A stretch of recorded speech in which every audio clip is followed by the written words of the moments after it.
Hola, mi nombre es Diego Gres y les doy la bienvenida a este segmento Historia de Pichilemu, donde conversaremos sobre la historia, la cultura y la identidad de la comuna de Pichilemu, a raíz de la publicación del libro del mismo nombre, Historia de Pichilemu. Les habla Diego Gres y los invito a que nos escuchen todos los días viernes en Radio Entre Olas. En esta ocasión les presento el programa del día 14 de febrero.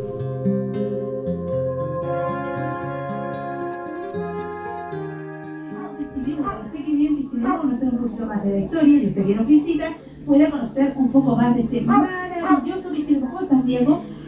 Muy bien, Irmita, y saludar a todos los vecinos ahí que nos están escuchando, los turistas de Pichilemu.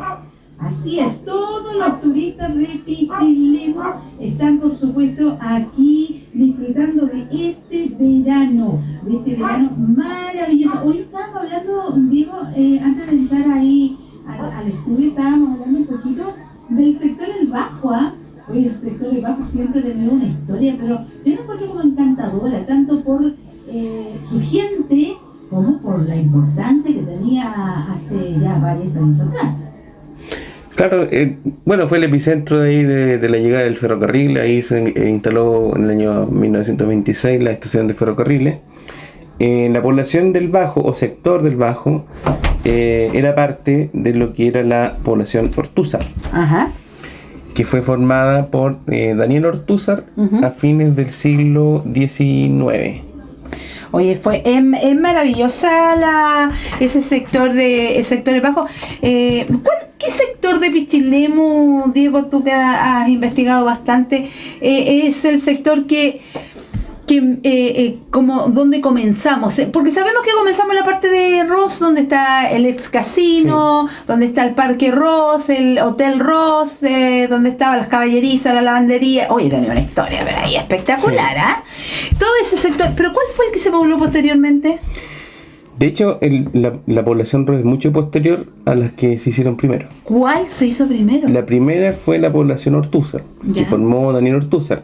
Él compró en 1884 un terreno de 20 y algo cuadras a Jacoba Gaete, que era una de las herederas de Ninfa Vargas y Laureano Gaete, que eran los propietarios de lo que se llama el Fundo Pichilemu, que era la parte que conocemos ahora como todo el centro de Pichilemu, junto con el Bajo y parte de la población Ross. ¿Ya? Y estas personas murieron y después los hijos, muchos años después, formaron lo que se llama la hijuelación de la Asociación Gaete, que constituye todo lo que es el centro de Pichilemu, todas las calles ahí céntricas, Aguirre, Aníbal Pinto, etcétera, etcétera. Básicamente desde la quebrada donde está el bosque municipal hasta la calle Ángel Gaete. Desde Ángel Gaete hacia la laguna Petrel, eso era la población Ortúzar, que es una forma que hace como un rombo en el plano que está ahora en la municipalidad y que hace como 2 años entregó ahí la Fundación Región de Colchagua a la municipalidad. Qué buena. Oye, ¿sabe que para muchos le puede llamar la atención usted que nos visita? Porque estamos acostumbrados que a las distintas ciudades que vamos, vemos las ciudades formadas por cuadras. Y las cuadras son todas rectangulares, ¿no es cierto? Pero aquí no, pues aquí tenemos triangulares, rectangulares, y tenemos unas más cortas, otras más largas. ¿Por qué? Eso es producto del mismo conflicto que se dio ahí, porque hubo distintos procesos de urbanización de la ciudad, del pueblo en ese entonces.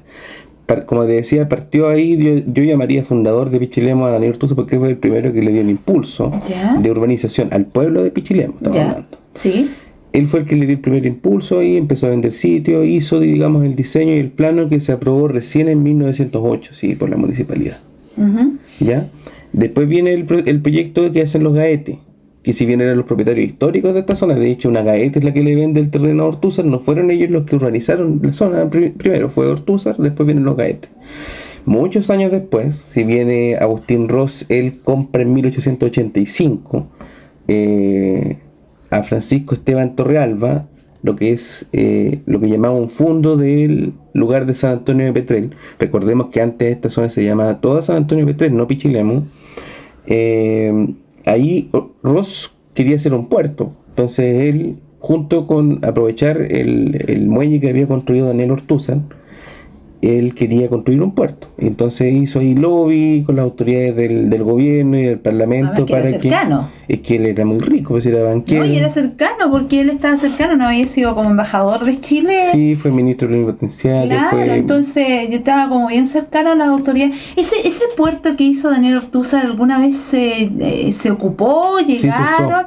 La construcción se terminó por ahí por 1887. ¿Ya? Y poquito después el gobierno de José Manuel Balmaceda lo declaró puerto menor.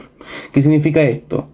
No era verdaderamente un puerto como conocemos Valparaíso, San Antonio, sino que era un puerto menor en el sentido de que aquí llegaban las mercancías, digamos, de Colchagua, pero principalmente las de Ortúzar, porque con ese fin lo construyó, para llevarlas hasta Valparaíso.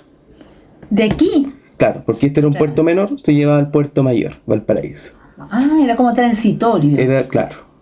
Oye, bueno, bonita la historia, a ver si la historia de Pichilemu tiene mucho que Ahora Ortúzar después, él fue opositor abiertamente de José Manuel Balmaceda, y en la revolución del 91, él ocupaba el muelle para transportar prisioneros, o sea, la gente que estaba a favor de la revolución de los conservadores. Entonces, cuando se enteraron los del gobierno, mandaron a incendiar el muelle. Años después lo intentaron reconstruir, de hecho lo reconstruyeron, pero los materiales fueron bastante malos, así que no duró mucho tiempo. Imagínese usted que había un puerto menor, pero había aquí para como de paso y transitorio hace tantos años. Y Pichilemu Hubo tiene hasta una tenencia de aduana. ¿También? Sí, que dependía de la de Valparaíso, de la aduana de Valparaíso. Oye, es una historia muy rica la que tiene Pichilemu, ¿ah? Oye, vamos, mira, como nos quedan pocos minutos, Diego, vamos a irnos a algo, como estamos hoy 14 de febrero, el Día del Amor y la Amistad. Te saludo, Dieguito, también, como es el Día del Amor y la Amistad, con todo cariño. Diego, ya que estamos en este día tan especial, yo creo que hay algo que evoca lo que es ese sentimiento tan especial como es el amor. ¿Y sabes cuál es el lugar que evoca aquello, que diría yo mayoritariamente? Es ese lugar donde no podías partir sin alguna lágrima, algún llanto, que dejabas ese amor que habías tenido de verano y te ibas todo el trayecto pensando en aquella persona que dejaste, que la despediste, que te fue a despedir incluso, con mucha pena se tuvieron que alejar. Yo creo que el tren es un símbolo, diría yo, del amor. Ya que estamos en este día, el tren, por Dios, que tienen que haber habido despedidas de amor, reencuentro de amores. Yo me acuerdo de la historia de aquí de una persona acá de Pichilemu, que me contaba que conoció a su señora esposa, que la acompañó toda una vida, y la conoció en el tren. ¿Cuántos se habrán conocido en el tren? Y después se habrán casado, siguieron allí, se habrán casado, y otros se despidieron, obviamente. Mucho, sí, el tren funcionó 60 años. 60 años. Podrían haber durado más, pero... ¿Qué trabajo entregaba el tren? Además de la boletería, que eran unos boletos tan especiales como de cartón. Incluso habían estaban los que cuidaban los asientos. También. Sí, había niños que estaban, porque en el tren excursionista venían en la mañana y se iban en la tarde. Claro. Le pagaban, por ejemplo, a los niños de Pichilemu, ellos iban a colocar el reservo del puesto para que cuando vuelva a la playa. Estaban todo el rato sentados ahí. Estaban todo el rato sentados guardando el puesto. Qué fabuloso. Habían unas señoras también bien características que vendían una serie de productos porque el trayecto era largo. Uh-huh. Y ofrecían antes que se fueran por una serie de cosas. Se pasaban los niños por la... Me acuerdo yo que se pasaban los niños por la ventanilla del tren, se subían los adultos. Era muy bonito el tren. ¿En qué año llegó el tren? 1926, estamos cerca del centenario. Centenario de la llegada del tren a Pichilemu. Qué hermoso, maravilloso. ¿Cuántas veces al día llegaba el tren? Porque excursionista, ¿de qué día llegaba? Excursionista llegaba los domingos. ¿Ya? No, pero inicialmente, por muchos años, no llegaba el tren todos los días, llegaba ciertos días solamente. Y especialmente en verano, ahí llegaba más regularmente. Claro. Ya, pero los mismos vecinos de Pichilemu empezaron a reclamar que necesitaban más regularidad para poder hacer sus trámites en Santiago, en San Fernando, en Santa Cruz, que el tren llegaba a Paniagüe. Entonces empezó a llegar un poquito más seguido después. Pero siempre estuvo el problema ahí del financiamiento, porque el servicio en sí no se sustentaba. Ya. Y cuando llegó, digamos, el régimen militar, ellos tomaron en cuenta, bueno, el tren no se financia solo y esto no es un servicio social, lo vamos a terminar. Y terminaron, de hecho, muchos ramales antes del de Pichilemu. Si ahí, según el historiador Víctor León, lo que hicieron fue modificar a mano los registros para darle como la pantomima de que aquí llegaban mucho más pasajeros que los que llegaban. Entonces, el desmantelamiento de la red hasta Pichilemu ocurrió mucho después de lo que pasó, por ejemplo, con el tren que llegaba a Gualañé, por ejemplo, el tren del Mataquito. Ya. Entonces, ahí duró unos años más Pichilemu, pero al final igual llegó a su final. Claro. Oye, el tren era muy distinto. Yo también me acuerdo haber escuchado historias de personas que, por ejemplo, me recuerdo haber escuchado historias del primer día que el tren llegó a Pichilemu y era de la señora del Hotel San Fernando, si no me equivoco. Inés Córdoba. Inés Córdoba. Ella, yo me acuerdo. Esa historia siempre la sacan por ahí en redes sociales. Sí, ella, yo me acuerdo que ella me contó la historia, que en un espacio que hicimos, un proyecto que hicimos en la radio, y ella me contó la historia del tren, que fue la primera, tenía 11 años cuando llegó con el papá. Ahí vinieron en el primer viaje del tren. Y decía ella que era muy bonito, porque habían asientos a ver, ¿cómo te explico? Como de segunda eran asientos de madera, pero en primera eran como felpados, o sea, eran súper cómodos. Habían como dos, digamos, no segmentos, sino que dos clases del tren, en el tren, que tú podías tomar, con valores obviamente distintos. Sí, claro. Y bueno, y el tren demoró harto en llegar a Chile, ¿no? ¿Cuánto? Demoró cerca de 60 años. Pero que llegaba la reina alcalde, ¿cuánto? De ahí a acá, ¿cuánto? Alrededor de 11 años. 11 llegó años por 1915. ¿Ya? Y de ahí iban en el hotel, por ejemplo, el Hotel Pichilemu, en ese entonces, ahora el Hotel Ro, tenía choferes que iban a buscar a los pasajeros y demoraban cerca de 2 horas en llegar hasta acá. Sí, pues sí, era el centro ahí, recuérdate que había un galpón tremendo y gigante donde se guardaban las mercaderías, sí. Y que después se trasladaban hacia Pichilemu en aquel tiempo. Y también tiene, como te digo, historias muy bonitas. Me imagino que muchas de ellas recordarán. Yo creo que todos los que han habitado Pichilemu, estamos hablando... Sí. La otra vez yo hice un proyecto y bueno, recorrimos todo lo que fueron las estaciones del ramal y conversaba con un vecino allá de la Reina Alcalde. Pucha, él se fue de chico de ahí, pero recordaba con mucho cariño la vida activa que tenía el pueblo, que era un pueblo de tránsito básicamente. Nunca fue un pueblo, digamos, que tuvo vida propia, sino que todo era en torno al tren, porque era una estación que servía, digamos, al fondo para sacar sus mercancías, etcétera, etcétera. Entonces ellos recordaban, por ejemplo, la escuela, recordaban el almacén, recuerdos muy bonitos. Por ejemplo, en el Link también me acuerdo que Pedro Pablo, ¿sabes? Recordaba que cuando escuchaba el sonido de las máquinas, se iban a golpear ahí cerca del túnel para ver cómo salía del túnel el árbol. No, ¿sabes lo que me acuerdo yo? Que pedía, iba y pedía, no me recuerdo en qué lugar, pedía chapitas de las bebidas, Bills, Pub, Coca-Cola y todas las empresas que traían, y pedía chapitas, y antes que llegara el tren las poníamos ordenaditas en el riel. Entonces cuando pasaba el tren las dejaba planitas, y de ahí le hacíamos 2 hoyitos y hacíamos unos run run. Sí, yo también tengo historia con el tren. Sí, no tan solo usted, señora, que me imagino que está recordando más de alguna historia, porque yo creo que todos de alguna u otra forma tenemos alguna historia del tren. Yo, mi papá, me acuerdo mucho también que me hablaba y me contaba por qué él arrendaba. Imagínese, señora, de los años que le estoy hablando, señor. Mi papá arrendaba trajes de baño en la playa. Arrendaba trajes de baño, que ahora sería pero imposible de los imposibles. Y a veces se leía.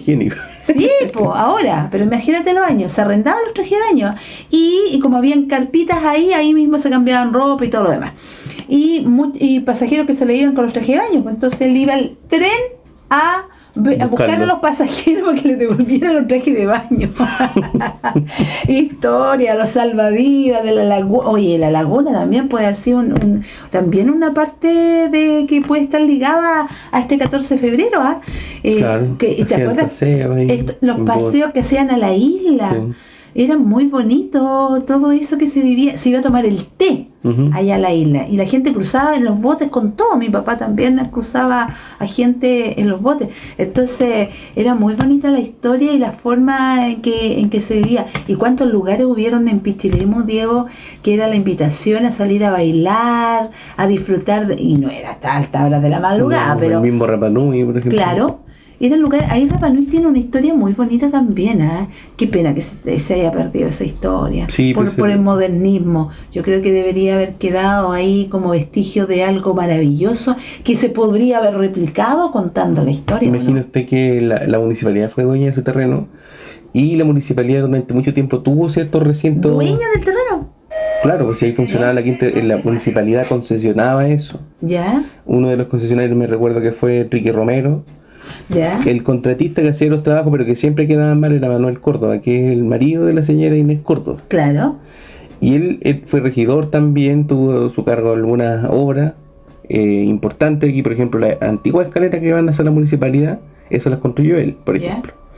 Entonces, pero siempre los trabajos en la Rapa Nui quedaban mal por X razón. Por ejemplo, que llegaban los oleajes, de repente muy fuerte, entonces les botaba ahí la estructura. Y este recinto era de propiedad municipal, como les decía, y la municipalidad todos los años lo concesionaba. Entonces la municipalidad les cobraba cierto monto, pero siempre habían problemas, ¿no? Que los arreglos, que hay que hacerle arreglo al concesionario. Entonces siempre la municipalidad nunca recuperó la plata que invirtió para comprar ese lugar. Entonces cuando llegó el alcalde Carlos Rojas, dijo, porque él fue el que estuvo siempre ahí del secretario, entonces tenía claro la película de cómo fue el tema. Claro. Dijo, no, lo vamos a deshacer de ella. Era más gasto que entrar. Era más gasto que entrar. Entonces lo hicieron un remate público y se lo llevó una empresa llamada Escopesi, que costó harto que le pagaron a la municipalidad. Creo que en el año 73 recién pagaron la última cuota. Y me encima en cuota. Claro. Oye, qué hermoso. Ahí había un lugar de baile, pero preciosísimo, que era la reunión. ¿Entre qué año estaría esto como activo? Más o menos del 50 por ahí. ¿Sí? Sí. Claro, para traer dos orquestas, que tuviera una en cada extremo, que tampoco era tan gigante el espacio, No, pero que tuviera dos orquestas allí, que se turnaran y que fueran todos a bailar. Esa escalinata estilo, oye, yo me imagino esa escalinata estilo así cuando bajaban en el Titanic, en la película del Titanic, cuando bajaban la escala, me imagino como las señoras, los caballeros bajando esa escala ahí para ir a la pista de baile, que debe haber sido preciosa. Hubo otros lugares sí también que la gente iba a recrearse, por ejemplo el Rancho Pinares más adelante. Ahí iba a tomar mate. Sí, pero también en donde estaba la antigua planta eléctrica funcionó una fuente de soda y también funcionó como quinta recreo.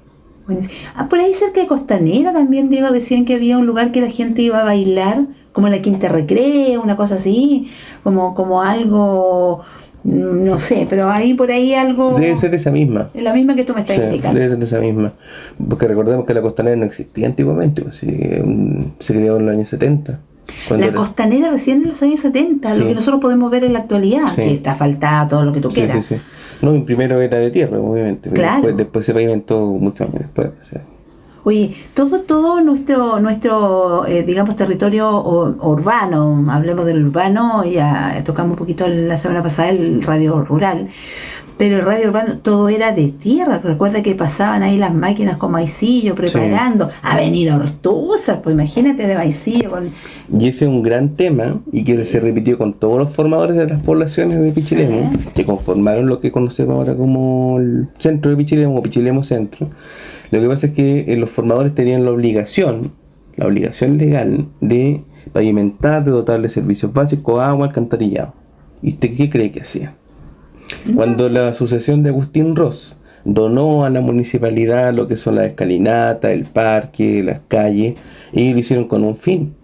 Y ese fin era que se deshacían de la obligación legal que tenían de contratar, de pagar por la urbanización del sector. Y eso fue lo que hizo también después José Bianchi con las poblaciones María Luisa y El Bosque, lo hizo también Pavés Polanco, lo hicieron también Antonio Tovar y Gustavo Ureta en la población Reina del Mar.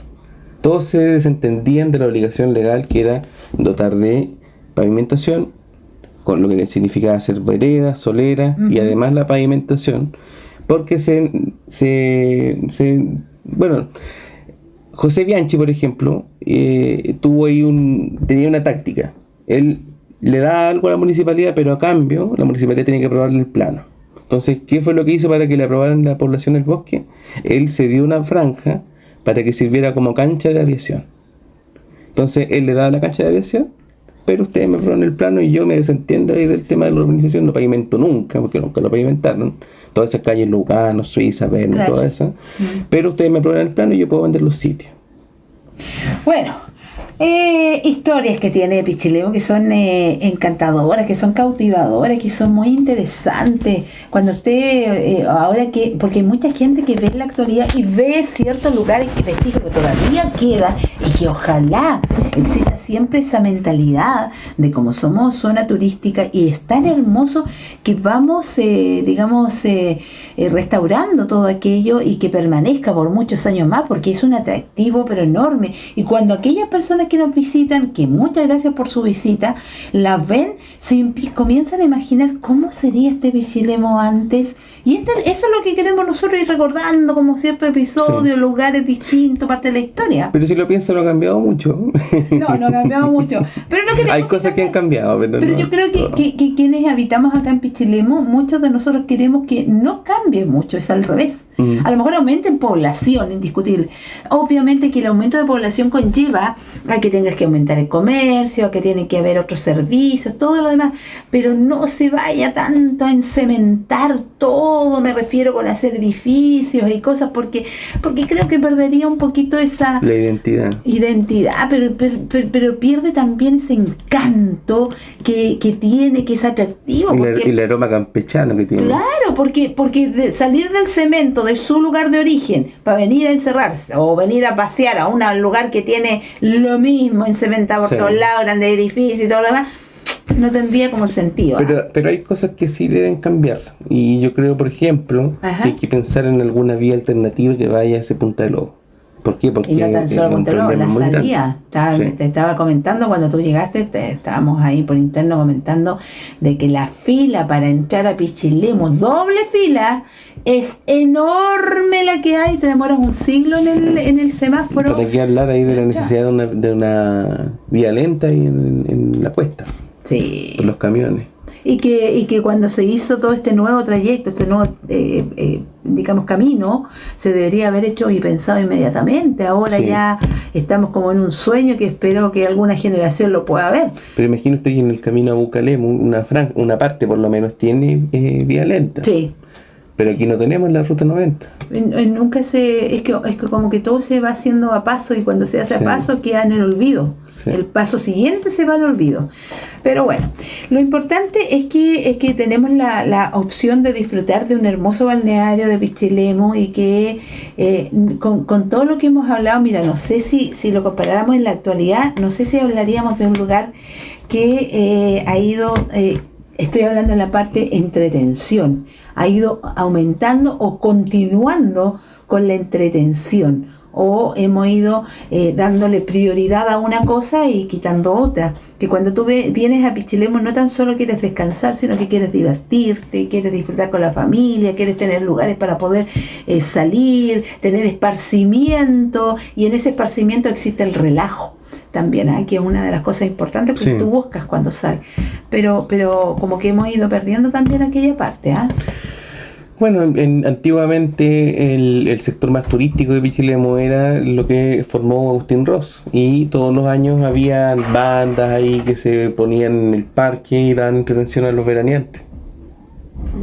Banda y había también, digamos, siempre muchos lugares nocturnos que ponían ir, donde se cantaba, donde estaba el baile, donde estaba el karaoke, donde había... Sí.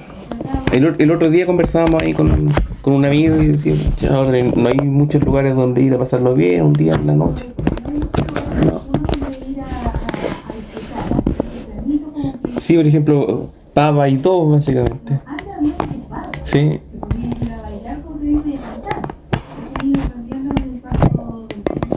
Pero bueno, tienes otros atractivos que se agradece, que son atractivos naturales. Oye, el atractivo natural también que hay que cuidarlo muchísimo, porque Sí. se dice que con el paso de unos cuantos años más ese atractivo va a ir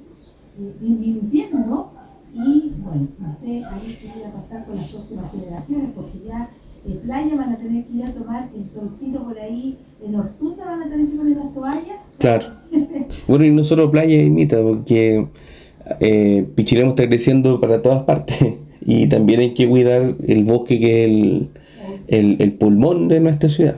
Así es, y por eso mantiene este aire puro, que esté, a pesar de la cantidad de gente que nos visita, que mantiene este aire puro aquí en Pichilemu.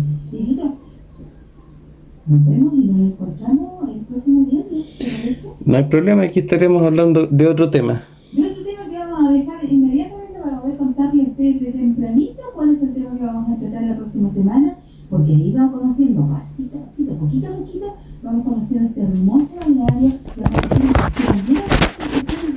de los atractivos que tiene, y podemos dar una pequeña pincelada, pero ese mismo antes de salir, una pequeña pincelada que la sal. Claro, en Barranca ahí pueden encontrar lo que son las salinas. No he ido a darme una vuelta todavía, todos los veranos voy, pero pueden ahí ver, les explican ahí cómo es el proceso de la sal, cómo se extrae, un proceso que se inicia más o menos en septiembre, octubre y que termina en mayo. Las salinas son un patrimonio ahí, yo diría, hasta de la humanidad, porque es un oficio que cada vez se está perdiendo más. También tenemos en Pañuelo, en Rodeillo, tenemos los molinos ahí, unos lugares muy bonitos, bien mantenidos también, que la gente puede adquirir también su harina, su malta incluso.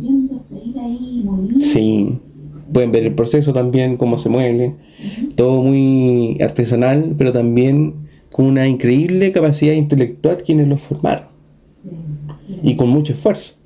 Y en Ciruelo obviamente ahí pueden encontrar también la plaza, la antigua iglesia, remodelada por supuesto, y hay sectores también que merece la pena visitar, aunque sea de pasada, Alto Ramírez, ahí el Boldo, conocer la idiosincrasia pichilemina, la ruralidad, cómo se vive en esos sectores, a veces con mucho esfuerzo. La gente ahí también merece que se le realce y que se revitalice esos lugares, porque también forman parte de nuestra identidad. Así es, y por supuesto Cabo, que ya es más conocido, por supuesto, también son muy conocidos ya, pero son lugares atractivos de nuestros alrededores, sectores rurales, no tan solo el sector urbano, sino encantador y cautivador, sino que también otros sectores rurales para que usted lo visite. Diego, gracias, nos vemos. Hemos llegado al final de este episodio de Historia de Pichilemu. Gracias por acompañarme en este viaje por nuestro pasado, descubriendo juntos los acontecimientos y personajes que han marcado nuestra comuna. Nos reencontramos el próximo viernes en Radio Entre Olas para seguir explorando la historia de Pichilemu. No se lo pierdan. Soy Diego Gres y los dejo con la invitación a seguir conociendo y valorando nuestras raíces. Hasta la próxima.